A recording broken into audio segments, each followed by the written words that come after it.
نتایج یک بررسی تازه نشان می‌دهد که 73% مردم هنوز پولی را که به دوستانشان قرض دادند پس نگرفتند.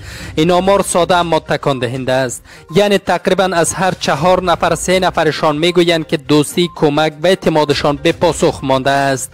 بسیاری از شرکت کنندگان در این نظرسنجی گفتند که پس از قرض دادن پول نه تنها پولشان را پس نگرفتند بلکه دوستشان هم از بین رفته.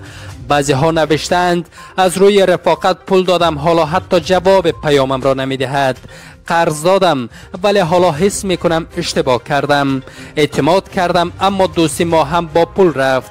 کارشناسان اجتماعی معتقدند قرض دادن پول به دوستان یا نزدیکان بدون قرارداد یا توافق روشن می تواند باعث ایجاد کدورت، فاصله و حتی پایان یک رابطه صمیمانه شود، در حالی که نیت اولیه فقط کمک بوده. این فقط پول نیست که می رود، گاه اعتماد، احترام و رفاقت هم با آن از بین می رود. حالا این سوال پیش می آید: آیا کمک مالی به دوستان امتحان رفاقت است یا راه برای از بین رفتن آن؟ شما چه فکر می کنید؟ تا حالا برایتان پیش آمده که به کسی پول قرض بدهید بله نه تنها پس نگیرید بلکه رابطه تان هم خراب شود؟ تجربه تان را با ما در اینجا شریک سازید.